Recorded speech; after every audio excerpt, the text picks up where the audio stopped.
The decision by the High Court last evening that declared the Building Bridges initiative as being unconstitutional dealt a major blow to President Uhuru Kenyatta and ODM leader Raila Odinga. The two, who have been pushing for the adoption of the BBI, have not entertained any opposition to the initiative, with many friends and foes who opposed the initiative falling by the wayside. The two had managed to have the Senate and the National Assembly overwhelmingly pass the bill and were waiting for the ruling so that they could send it to the President for assent. Mr. Speaker, I, James Orengo, on behalf of the people of Siaya, and knowing that the philosophy of this bill comes from the handshake, and it took two great statesmen, Uhuru Kenyatta and Raila Amolo Odinga, I vote yes. But did the BBI proponents ever see the pitfalls that were highlighted by the courts? A 5-judge bench of the Constitutional Court ruled on Thursday that the Building Bridges initiative process was null and void from the beginning. Justices Joel Ngugi, George Odunga, Jairus Nga, Chacha Mwita and Teresia Madheka unanimously ruled that the entire process that the BBI team followed in coming up with the constitutional amendments was, in fact, unconstitutional. A declaration is hereby made that at the time of the launch of the Constitution of Kenya Amendment Bill 2020 and the collection of endorsement signatures, there was no legislation governing the collection, presentation and verification of signatures, nor a legal framework to govern the conduct of referenda. Legal analysts, however, say that the BBI proponents should have considered the Maraga factor in the judiciary.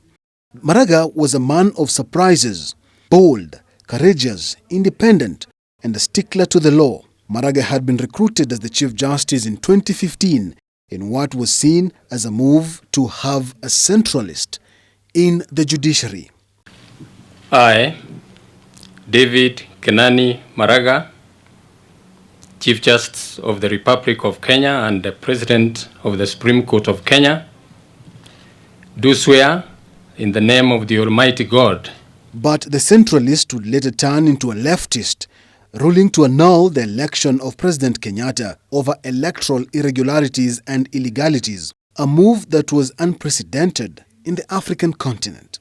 In 2017, the Supreme Court, under the leadership of former Chief Justice David Maraga, nullified Uhuru Kenyatta's presidential win over numerous irregularities during the election.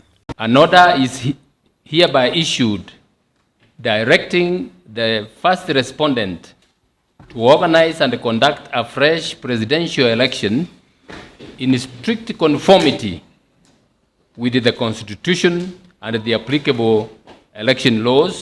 For this action, Maraga was praised as courageous for restoring the faith in the independence of the judiciary, although the president and his allies saw it otherwise. Tumekuheshimu wewe, tumeagree, umesema 60 days turudi kwa uchaguzi. Jubilee, we are ready. Of particular concern is the fact that these emotive and highly charged public attacks by the Honourable the Chief Justice have now taken a decisively personal slant. The people of Kenya deserve wise and effective leadership. That would not be the last that the nation would hear of the Chief of the Judiciary, as he would later pick up fights with the executive over his action to starve his Department of Financial Resources and the swearing in of 41 judges. And the number of judges we have in our superior courts make for a grim reality. Your Excellency, you know I have respect for you as our president, and I have told you that. You also know that I have, for a long time now, unsuccessfully sought an appointment to discuss this issue with you.